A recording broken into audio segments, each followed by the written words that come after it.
Hello everybody, welcome to me channel. I'm Whitney Moon. All right, kind of just waking up. Well, not really, it's the morning, so just bear with me. I'm gonna do a channeled message for the collective. It will not resonate with everybody, but it doesn't really matter, because if it resonates with you, you'll know because you hit the reading, because you like something in the title. If the title doesn't get you, and not all the time judge the name of the title either, because it's really hard to name these readings. All right, trust me on that. It ain't easy. But you know what? You know what else isn't easy? Pimping, living, breathing.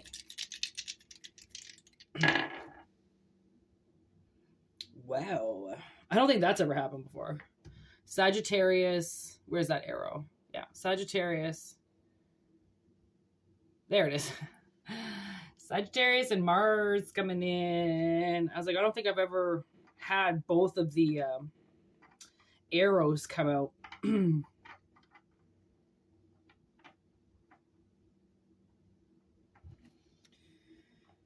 then we got the 9th house. Ooh, let's see.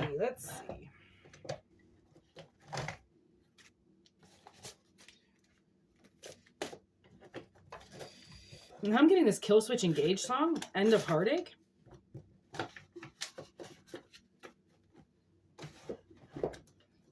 Seek me,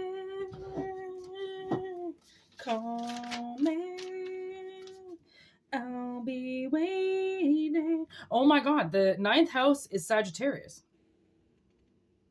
Wow, so we have double Sag, okay, with Mars in the middle. Like yesterday, we got the 1st house with the Sun and Leo. And then today we have the 9th house with Mars and Sagittarius. Like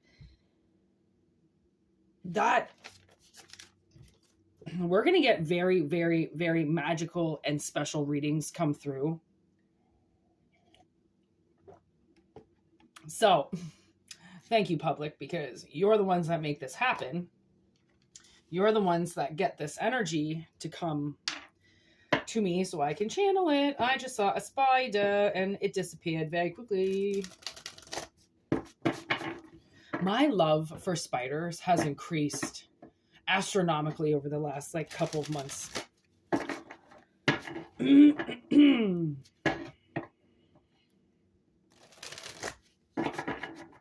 Okay.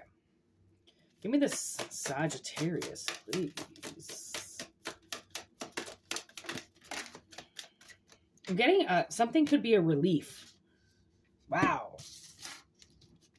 We've got love in reverse with face. Bride of Frankenstein. Oh, man. Okay, the arrow just went straight towards this.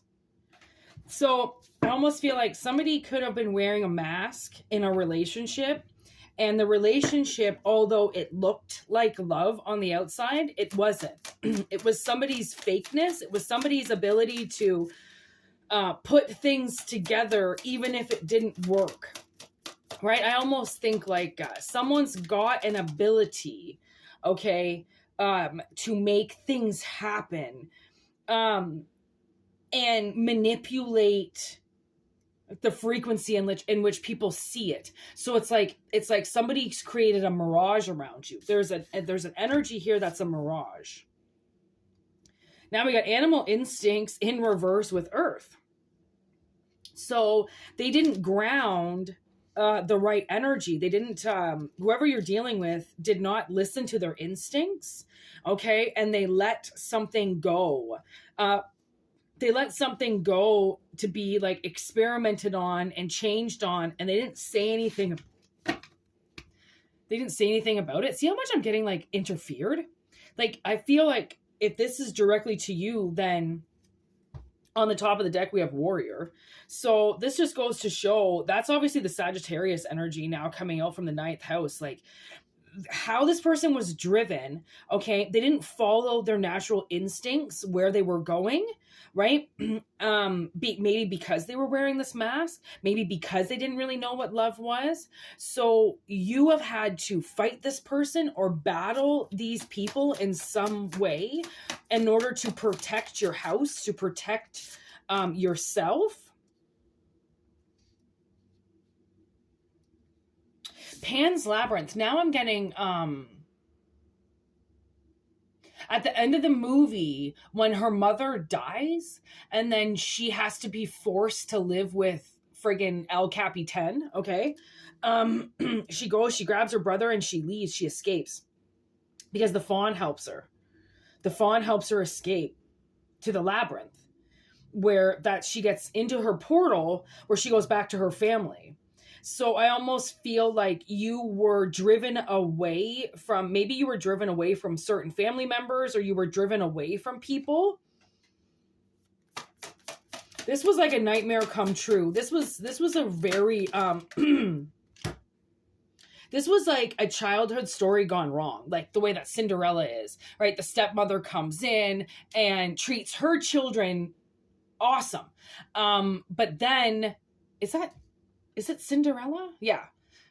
Cinderella's dad dies, and then the stepmother's in control and then forces Cinderella to become her personal maid, right? And then treats her girls, her children, as if they're the heir to the throne. Yes. Oh my God. That's what it is. So now we've got Neighbors. We got old Rosemary's Baby with Psycho. This person is psycho. Okay, the people that you're dealing with are psychotic. Okay, that's why you're having to fight against them. These people all wear masks. Okay, they don't know what love is. They don't know. This person is obviously in some type of sexual relationship. Okay, and they're wearing a mask in it. It's like, maybe somebody is always saying, you are for me, you are mine, you're my soulmate, you're my karmic, you're my this, you stay with me. And this person's like, what? Like, really? You're going to say, like, we have to stay together because we're meant for each other or some shit, right? And then by saying that, they're abusing the situation, because this person's going against their will, they're going against their instincts. Their instincts are telling them, it's almost like their instincts are making them kind of like walk away. And then this person pulls them back in again, like, you're mine, you're this, we belong together, we have to stay together, everybody's against us. And you're like, no, actually, you're against me. Right? This person might be acting like you're going against them purposely to try to shut them down, but that's a part of their game to play to actually take over your life. It's that thing. It's that, oh man, way to make you feel psycho, right? Telling you that they can help you, right? If you're like a damsel in distress, always telling you that they can help you, that they'll support you. And then as soon as something comes up that's bigger than you and larger than you, and you go and you seek help and they push you away, right? Every time you try to ground something, you end up fighting for your life. And it's an energy now that you have to escape. It's like you're constantly trying to get away from them, but then they say that they're this gateway for you and they're this vessel for you and they'll help you because they love you. But they don't actually know what love is. And that's why I think maybe Mars is so involved with this right now, because you have to get away from it. There's a way that you have to be driven forward. Like, what these people have been doing has been shocking, because a lot of it has been manipulation. A lot of it has been like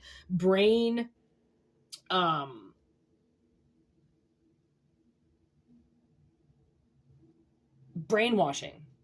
See, they didn't even want me to remember that word. Okay, it's like brainwashing, right? That's what it is. They brainwashed you, and the people around you have brainwashed you into giving them your soul, right? And or giving them something, right? And what they didn't realize is that you're not going to just give up easily. Right? Even the little girl in Pan's Labyrinth, like, she's what, maybe 12, 13? Maybe not even, maybe even younger than that, right? And yeah, sure, she breaks the rules and she doesn't follow everything she's being told, but she's a child. Children are supposed to make mistakes. Children, that's how they learn, right? And actually, I was a witness to a lady last night who brought her grandchildren.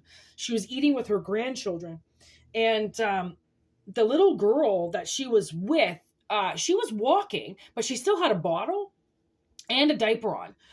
But she could talk a little bit anyways. And the grandma, she looks at the little girl and she's like, do you want chocolate milk or are you okay with your bottle? Because I mean, she was still drinking a bottle. This little girl brings around a sketch pad because she doesn't want to color other pictures. She wants to create her own art at like 2.5. She has a sketch pad with her at all times. That's what she wants to do. She wants to sketch all the time. A 2-year-old. And the way that this grandmother was speaking, like, and then the little boy was probably, I don't know, maybe about 6. He ordered liver and onions. And then the grandma's like, well, you know, that comes with beets and Brussels sprouts. And he's like, I love beets and Brussels sprouts. I was like, oh my God. Because you know what? There are children out there that are born with such old souls. And they're not stupid, right? Like my parents, the way that they spoke to my sister and I all the time, they talked to us like we were dumb. They always dumbed us, you know? They always treated us like we couldn't do stuff. Like we were really short on funds a couple of years ago. My sister went through a really brutal divorce, and my stepmother and my father actually literally took us to Walmart and bought us a bunch of stuff, came all the way down instead of just transferring us some money.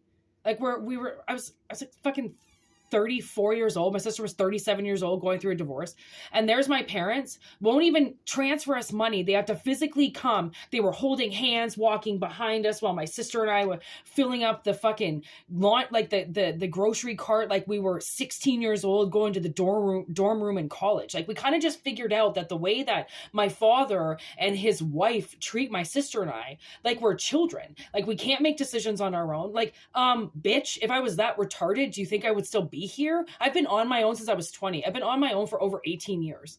And this bitch thinks that she can I can't spend her precious money without her coming with me to the store because I might buy something that I'm not allowed. Right? Like that dumbfoundedness, like, oh man, my dad owed my sister money from when she got married. So she cashed it in about 10 years later when she actually needed the money. And my stepmother went out and bought Walmart gift certificates with it instead of giving my sister the cash. And my father didn't see how that was abusive. And my sister was like, because this whole time they always try to say that I'm some like alcoholic or something, or like I'm addicted to something and I'm going to use all their money to smoke my weed or some shit like that. I don't really know. I don't think they know how much weed is, but anyways, I don't know if they think I'm doing chemicals or meth or something, and they wouldn't give my sister the money. And she fucking threw those Walmart gift cards back in my father's face. And she was like, how much are you trying to control the situation? Like, you owe me $500. Give me fucking $500. You don't give me 5 different $100 Walmart gift certificates when you fucking feel like it. Give me my goddamn money. But because she's living with me, my parents always called me a retard, said that I couldn't fully function as an adult and I couldn't be trusted with this and I'm irresponsible. When I was out there taking care of myself this whole time, I've been literally taking care of myself since I was like, I think 2.5 years old, probably that girl's age, because my mother went to work and my father, they had already separated, and I was to go and find my grandparents when I woke up from my trailer park home. You know, like I made my own breakfasts when I was 3 years old. Like, I've been independent. I've been the most independent person since I was born. There was nobody around. And my father, he worked midnight, so he would sleep all day. And then he would blame, you know, I'm at work. How am I supposed to know what you're doing all day? Well, you know, there's a lot of people that I know whose dads worked midnights who still watched their kids. Like, it's called, you have to sacrifice sleep. I didn't have me. You did. Right. But when people don't really want to take responsibility for anything and they don't want to do anything, then they put you in a position where you have to overcompensate for something and you have to look after your yourself and you have to defend yourself. And then they try to say that you're a child when they've left you on your own since you were a baby, right? Claiming that you could take care of yourself. But now as a 40 or a 50-year-old, they're actually going to claim that you're a child. Like, see the hypocrisy in that? It's like, how can you claim that I'm a child, but yet say I'm an adult and I can take care of myself? Right? That double, like, people are hypocrites. And you know, my stepmother is raging schizophrenic. She has this thing in her head that she listens to that's so fucked up. I don't know what kind of demon it is or what kind of angel it is. Okay, that's telling her, we think it's the spirit of Bathsheba. This demonic energy that you will learn about in The Conjuring. Okay, she makes an appearance in The Conjuring, but it's about a witch who she gets possessed by Satan. The thing is that yes, Satan will take human sacrifice. He's not always into taking children as sacrifice. So there are other entities that will sacrifice children. So what Bathsheba did was Bathsheba, she got pregnant, and then after she delivered, when the baby was a week old, she sacrificed it to Satan. She claimed her everlasting love to Satan, and then she killed herself. Kind of generating a power, okay, to go to the other world, to go to the other side, which is also what Arthur Lee Allen does as the killer in the Zodiac, right? He thinks that he's getting this clan, he's murdering these people for this army in the afterlife that he can control, right? So that's, I think, along the same lines of Bathsheba. She kills children and she bewitches women to kill their children, right? So then she can give these demons sacrifices on the other side. And I believe that my stepmother is possessed by a Bathsheba, you know, that kind of energy that possesses men.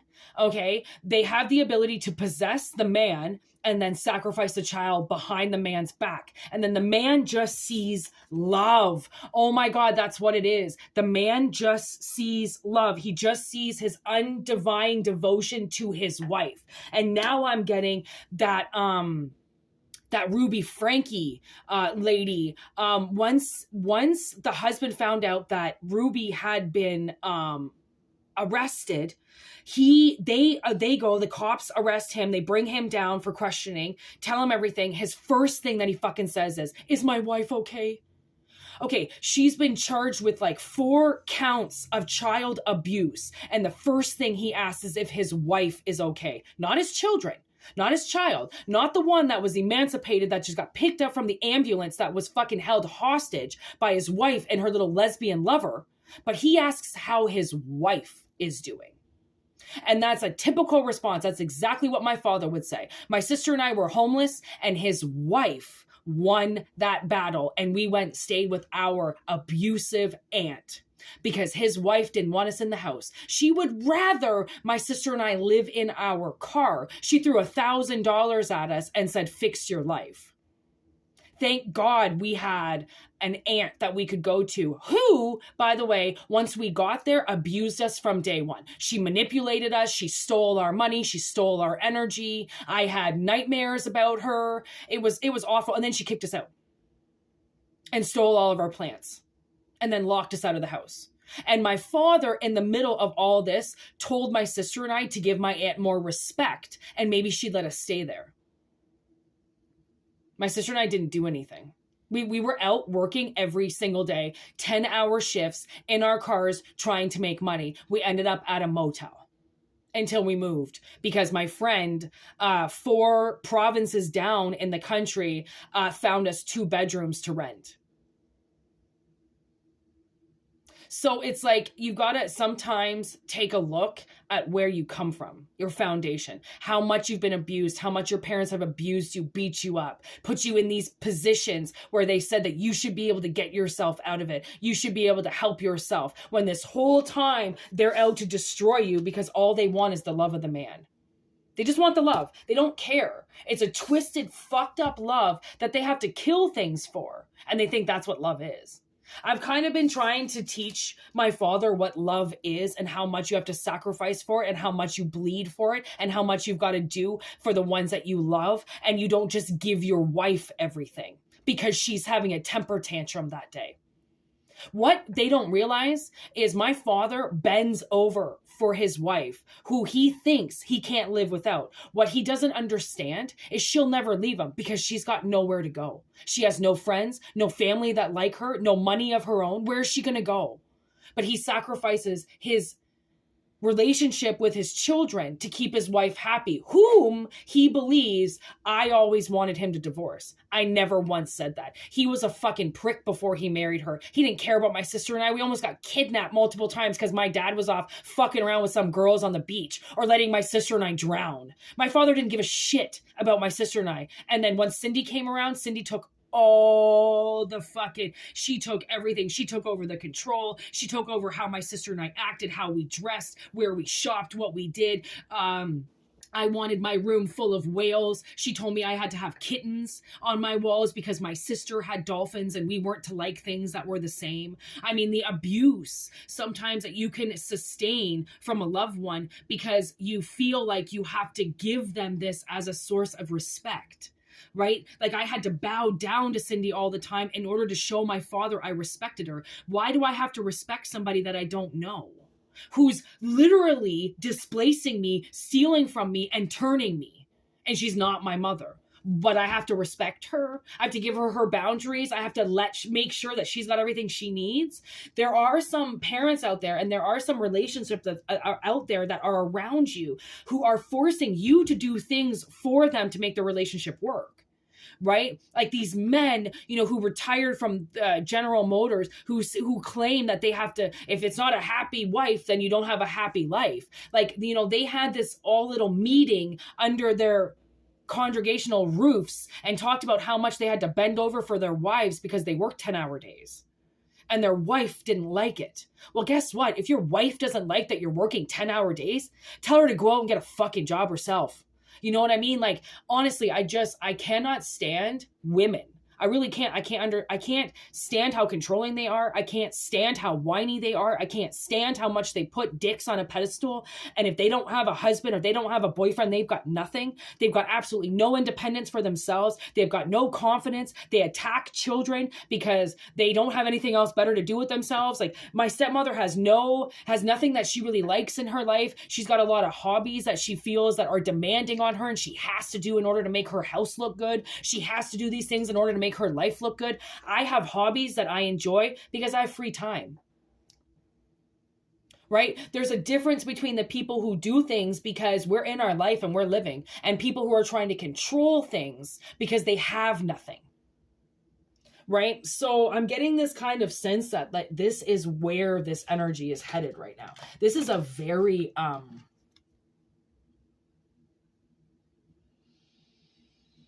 Ten of Swords. This is a very trapped energy, okay, that you've been a part of, that you have to get around. Okay, and that's why it's Mars. It's like Mars is going to give you almost like this chariot or something, or this like Knight of Swords, this ability to move your Emperor forward from this King of Cups who thinks they know what love is, right? Like you've got to, it's like the universe is saying to be stronger than the ones that are drowning you in their emotion,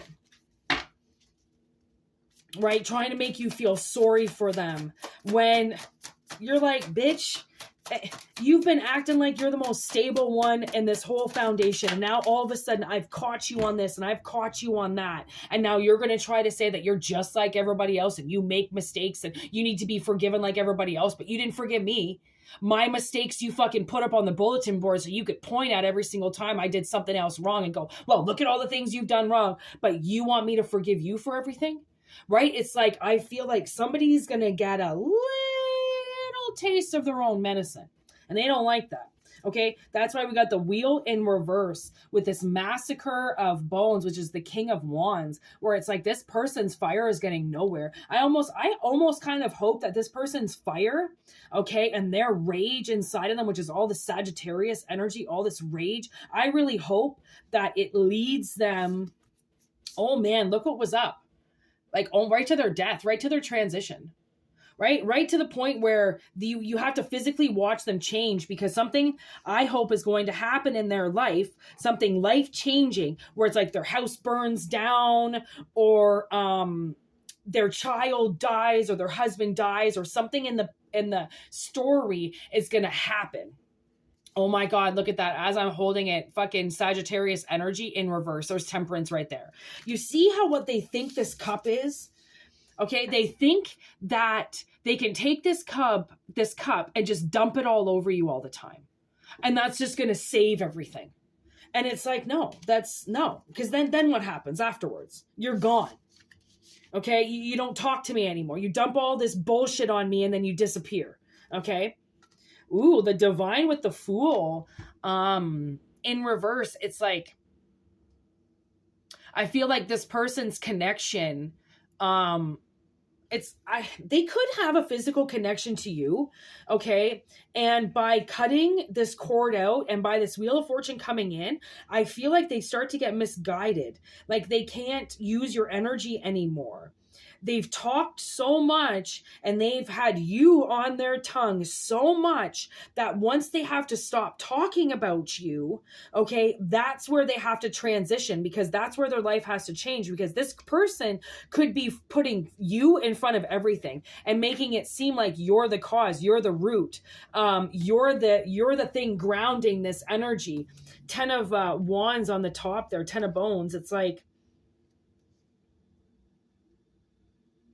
this person, I feel like this person really wanted you to give up. You know, they just wanted you to stop paying attention. You know, it's like you were the detective and you just kept digging and digging and digging and digging.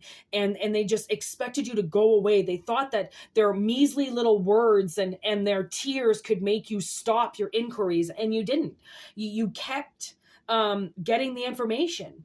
Because the truth is what you are. You lead by the truth. You are the truth. And in order for the truth to be able to move you forward out of this energy where you just have to keep fighting and fighting and fighting this person who wants to fight against you. And then once the fight is over, they want to cry to you because they lost the fight. Right? They think that that's what's going to help them, right? They're all of a sudden going to get this mercy at the end and they're going to be able to dump all of this on you. And you're just going to be like, okay, I know you did it because you love me. But that's not the start it's giving me. The start it's giving me is actually that they're going to have to go in reverse. They're actually going to have to walk what they've been talking this whole time. Ooh. So 6 of Wands with the 9 of Cups in reverse, with the 5 of Wands and the 5 of Daggers. Look at the 5s on the outside of this. Oh, wait. Okay. This one goes here. Okay. The 5s on the outside of this is like somebody, honestly, I feel like somebody's wishes are going to get annihilated and buried. Okay. And somebody's success it's almost like they've been getting this success rate from somewhere, right? And it's kind of like off like the skin of their teeth, you know? It's like they're just barely making it alive, okay? With whatever it is they're doing to you. They're just barely making it, okay? And now what I feel like is their victories that they've been winning off of for so long, okay, are now, it's like the camera's going to get pointed onto them. And what the credit that they've been getting and the love that they've been getting is deteriorated. It's done. It's over with. Their wishes are going to get buried because they don't deserve to have wishes.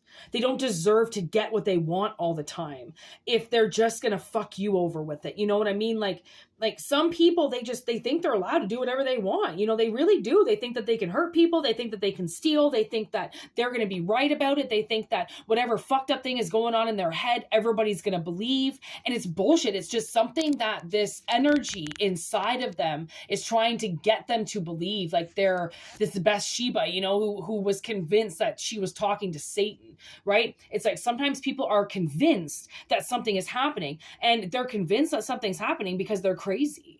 and they won't actually listen to themselves, and they won't connect with themselves. So they're just listening to every single energy around them that says or hints at not liking you. Right? Because their whole purpose is to just get what they want and leave you fighting for yourself. Right? 9 of Swords. Leave you. It's like the way that they have to see this now. Okay, something is going to hit them hard because of the way that they've been making you fight so much. They now have to see it. And the thing is that might make them overload. That might make them cry to see what they've actually done to you. But it doesn't mean you have to fucking care that they're crying. Who gives a shit that they're crying? This is some little fucking empress, okay, with everybody's heart in her hand, and she's just squishing everybody alive. Okay, she's squishing these hearts alive. She doesn't give a shit about anybody but herself. Or she wouldn't show up as the empress in reverse, right? There's another 5. So we got 555 on the board. This is major change, okay? Like somebody has been blocked from money, and that's going to change. I don't know how it's going to change, but it's going to shock somebody.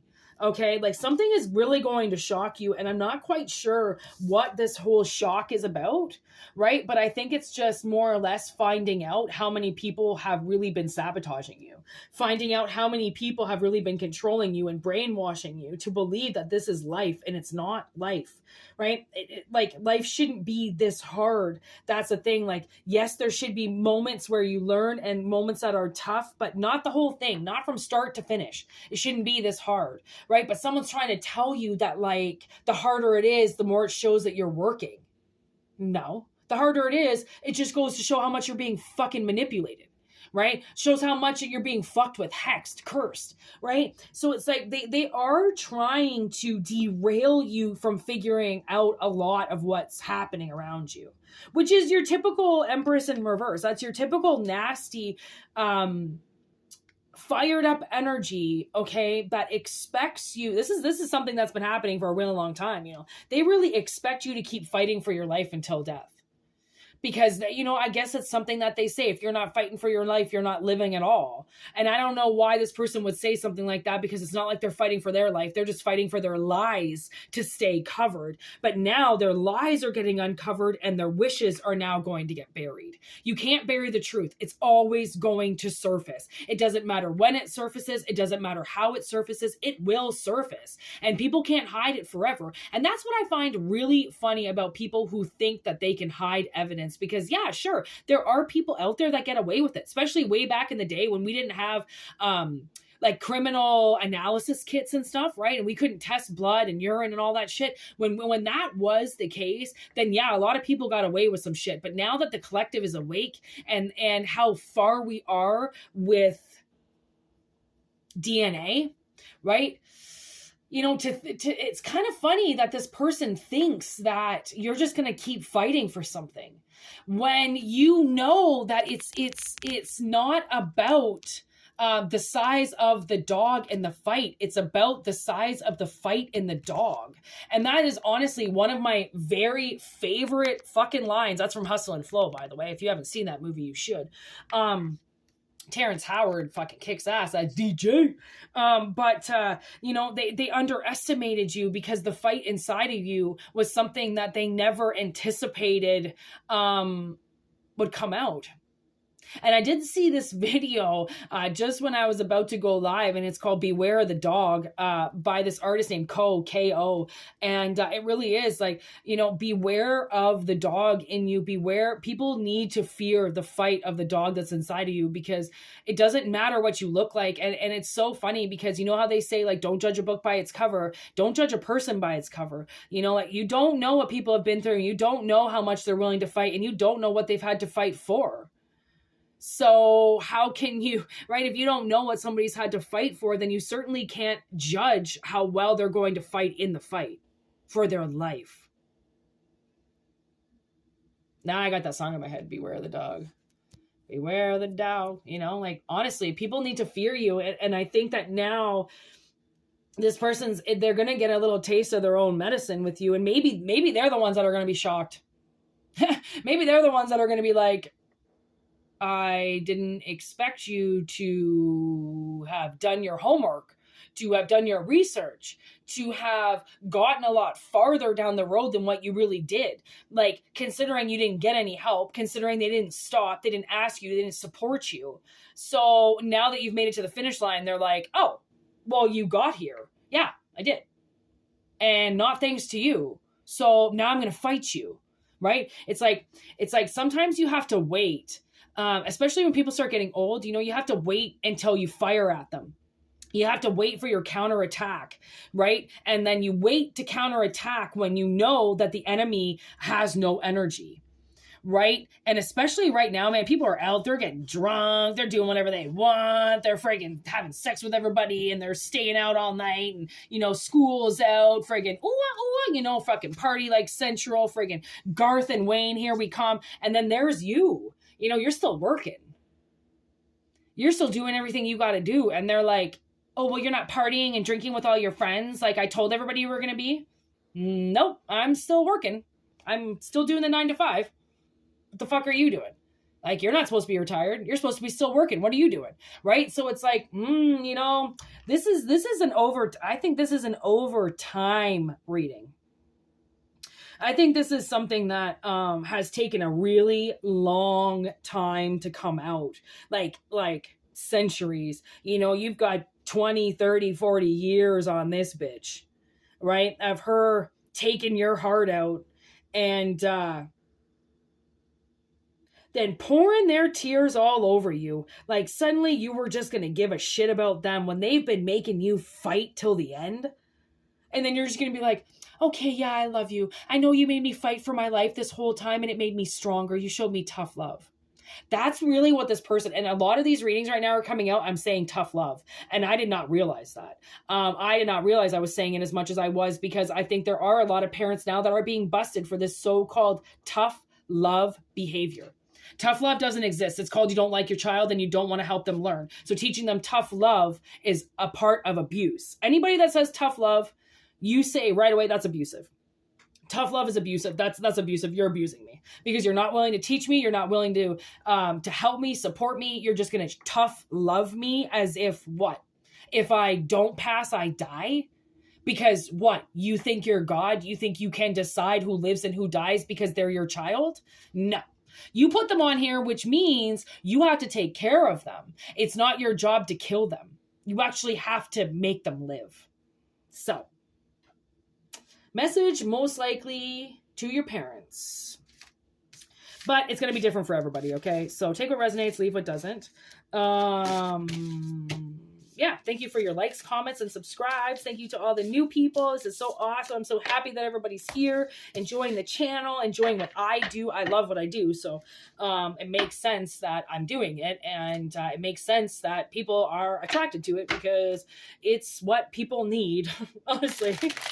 They need a good meal in their belly, but they also need the truth. And when you're ready to hear the truth, all of it, man, you're going to cry, you're going to laugh, you're going to get angry, you're going to get shocked, because the truth, it comes with its own ball game, its own set of rules. So, which means, yeah, if anybody around you, somebody's been sugarcoating things, because they don't think that somebody can handle the truth, they gonna get their truth.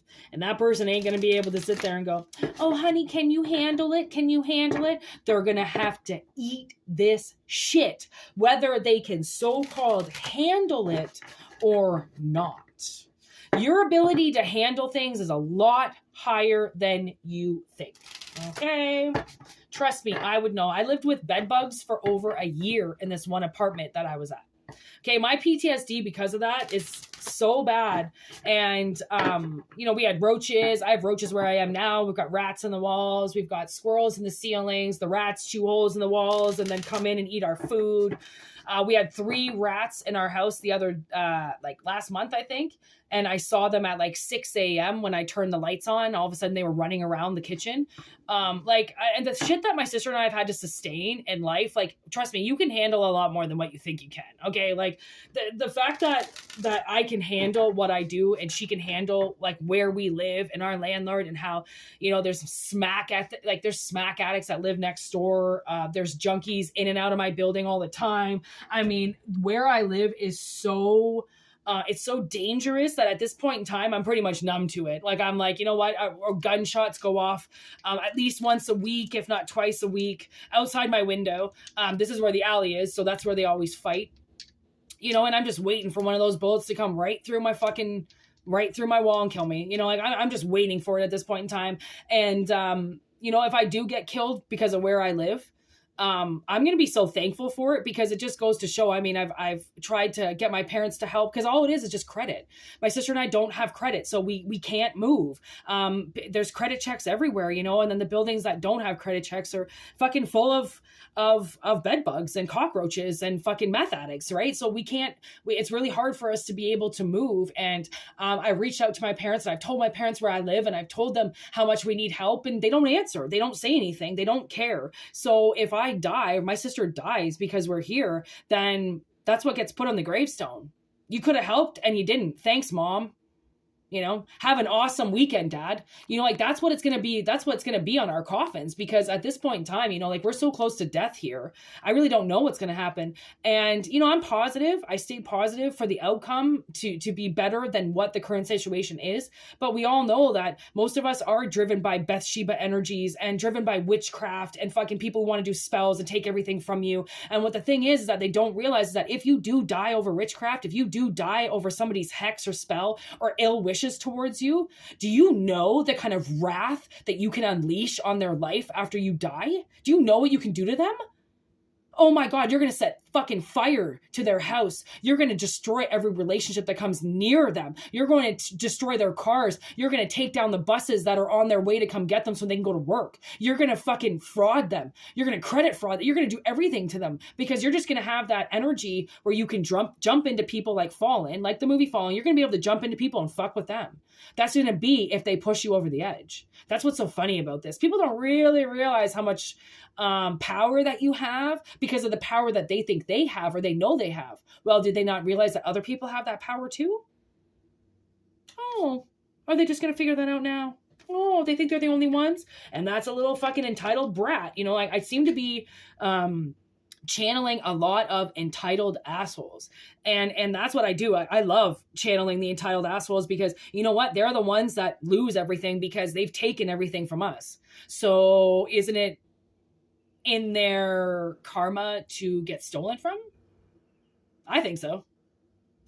There was this one time my sister and I were on our way to this pancake breakfast, and we got in a head-on collision, and we hit this old lady who went through a stop sign. And luckily we weren't hurt. The thing is that I've always been schizophrenic, and my sister and I back in the day never wore our seatbelts, ever. We never did. And we were on our way to this pancake breakfast to see my father and his wife and blah, blah, blah, and everybody. And clearly somebody did not want us there. And we got into a head-on collision. My sister hit this woman going 100. Okay. We T-boned her. She came out of this side street, and she wasn't supposed to go. She was like this 85-year-old woman. We T-boned her going 100. And about 5 minutes before then, my schizophrenia kicked in, and I heard, "Put your seatbelts on." And I went, oh man, I kept seeing this vision where Courtney and I went into the ditch. My sister and I went into the ditch, and I said something. I wasn't psychic. This happened. I was like, I don't know, 18 years old or something like that. I'm 38 now. So this was 20 years ago. I think 20 years ago now, to almost to like the day. And I went, something is showing me a car accident. I'm like, I don't know what to do. It was one of those times where I never even knew what visions were. And I just put my seatbelt on. And my sister was always superstitious. Okay. Like, we've always been superstitious, like not just stitious, superstitious. Okay. And I put my seatbelt on, and I remember we were listening to the album Infest by Papa Roach. That's how old this is. And I went to change the CD to put in From Autumn to Ashes, because I remember. And I put my seatbelt on, and then my sister couldn't stand it. She was like, oh, okay, if you're actually going to listen to this and put your seatbelt on, so am I. She puts her seatbelt on. I look down at the CD player to change the disc. Poof, everything went black. She hit that lady going 100. She came out of nowhere. And then my father tells me this story. I hadn't seen him for years. All of a sudden we go and hang out with him. And I wanted to know where this red SUV was that my stepmother had bought in, right? And he goes, oh, the red SUV that she rode off. And I go, rode off? What do you mean? And he goes, well, she went right through a stop sign. And she flipped the car. And I go, and she lived? And Randy was like, yeah, she didn't really have a scratch on her, but the car was written off. And what's funny is that my sister's car was also written off. And when he told us that she went through a stop sign, just like that old lady went through a stop sign, I was like, there it is. She's the one that went into the ditch. Because she flipped her car. She went into the ditch. She landed in the ditch. Just like the old lady. Her car that we hit landed in the ditch. My sister and I's car, or her car at the time, was on the road. Complete write-off, but it was on the road. So everybody else ended up in the ditch but me and her. And when I think about that, and that time came back around again, and it was about 15 years later, boom, Cindy misses a stop sign. And you don't think that she wasn't the one that wished us that car accident that day? And then when I called my father to say that we were in the car accident, he came racing with my grandfather to the scene because we weren't that far from him of where we had to go for the pancake breakfast. And my stepmother didn't want to go. She was like, no, I'll stay here. And my grandmother was like, are you fucking kidding? You're just going to stay here when your stepdaughters just got into an accident? And they guilt tripped her and she came to the hospital. They guilt tripped her to go to the hospital. This woman has been trying to say she loves the shit out of my sister since day one. Bitch, she didn't even come to the hospital. She didn't want to. She wanted to sit there and drink and have her pancake breakfast. My sister and I should have died. If we didn't put our seatbelts on, we would have died. We went right through that windshield. Because like I said, she was driving this Saturn at the time that had those clickable seatbelts the other way. So you know how it actually the seatbelt is on the door, and you shut your door and then the seatbelt is automatically goes on you, right? But it also has this little latch that you can just click and then take the seatbelt off without having to open up the door.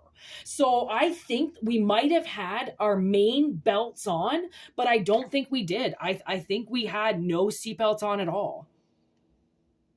So, I mean, follow your instincts, follow your guts, go back to some of those times back in the day where, you got into an accident or you almost died, and then see if you can match it with somebody else's incident in your family. And that could be this person I'm talking about. Because what's going to happen is the same thing is going to happen to them that they've wished on you that you've survived through. It will happen to them. I've seen it. So there you go. If you needed, the way that I see this is if you needed confirmation, this is your confirmation. That there have been people that have been manipulating some type of love around you in order to hurt you, in order to control you, in order to keep you fighting for your life. And it was all in vain. It was all for a love that didn't exist.